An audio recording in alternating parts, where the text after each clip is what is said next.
నారాయణపేట నియోజకవర్గం MLA doctor Chittam Parnika Reddy Gandhi భవన్లో మాట్లాడుతూ నారాయణపేటకు కొడంగల్ ఎత్తిపోతల పథకం ద్వారా నీళ్లు అందుతాయని, పాలమూరు రంగారెడ్డి ప్రాజెక్టుల ద్వారా నీళ్లు అన్ని మండలాలకు అందే ఆస్కారం లేదని ఆమె తెలిపారు. బీఆర్ఎస్ పార్టీ నీళ్ల పేరు చెప్పుకొని రాజకీయం చేస్తోందని ఎద్దేవా చేశారు.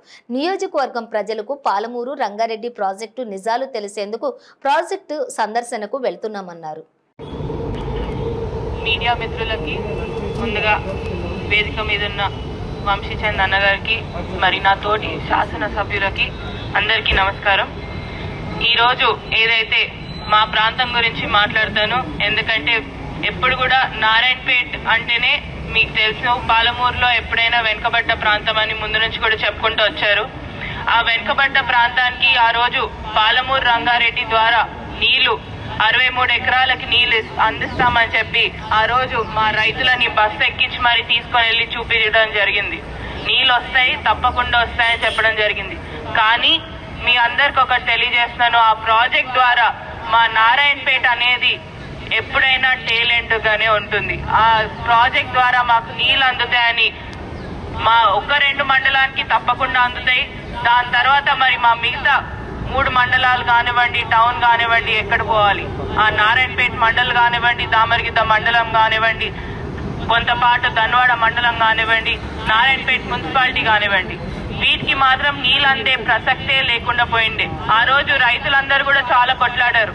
ఎందుకంటే మాకైతే నారాయణపేట కొడంగల్ ఎత్తిపోత పథకాలు అయితేనే మాకు నీళ్ళు అందుతాయి ఈ ప్రాంతానికి అని చెప్పి ఎన్నో దీక్షలు చేపట్టడం జరిగింది. ప్రతి ఒక్కటి చేయడం జరిగింది. అదన్నీ కూడా పక్కన పెట్టి ఏం కాదు, తప్పకుండా నీళ్ళు వస్తాయని చెప్పడం జరిగింది. కృష్ణా చూస్తే మాకు కృష్ణా 30 కిలోమీటర్లు మా దగ్గర నుంచి, ఆ కృష్ణా దగ్గర నుంచి నీళ్లు తెచ్చుకుంటామంటే ఏదైతే కొడంగల్ నారాయణపేట ఎత్తిపోత పథకాన్ని పక్కన పెట్టి పాలమూరు రంగారెడ్డి అని చెప్పి దాని నుంచి మీకు నీళ్లు వస్తాయని చెప్పడం జరిగింది.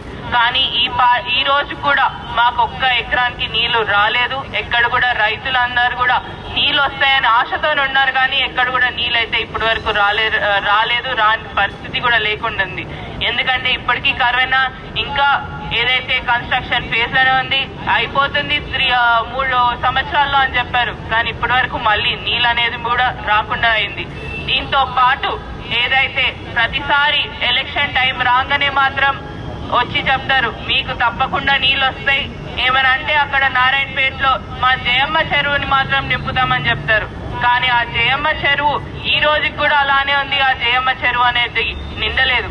పోయిన ఎలక్షన్ 2014 ఎలక్షన్ కానివ్వండి, తర్వాత 2018 ఎలక్షన్ కానివ్వండి, ఇప్పటికీ కూడా అదే చెప్పిండ్రు, కానీ నీళ్లు మాత్రం మాకైతే రాలేదు. ఎక్కడ కూడా చాలా అసంతృప్తితో రైతులు ఉన్నప్పుడు మేమేదైతే కోరుకున్నామో మా నారాయణపేట కొడంగల్ ఎత్తిపోత పథకాల ద్వారా నీళ్లు అందొస్తాయని చెప్పి అదే పథకం అనేది ఆ రోజు రైతులకు పాటించాం. తప్పకుండా గెలిస్తే మాత్రం ఈ పథకంని అమల్లోకి తెస్తామని చెప్పి ఆ రోజు ముఖ్యమంత్రి గారు కూడా వచ్చి మా అందరికి మాట ఇవ్వడం జరిగింది. అదే విధంగా ఫౌండేషన్ అనేది కూడా వేయడం జరిగింది. మేమందరం కూడా ఈ రోజు చెప్పొచ్చు, తప్పకుండా వాళ్ళందరికీ కూడా పోయిన ఫౌండేషన్ వేసిన రోజు కూడా చెప్పడం జరిగింది 2 సంవత్సరాల లోపు ఆ ప్రాజెక్ట్ ని పూర్తి చేస్తామని కూడా చెప్పడం జరిగింది. కాబట్టి ఈసారి రైతులందరూ కూడా చాలా సంతోషంగా ఉన్నారు.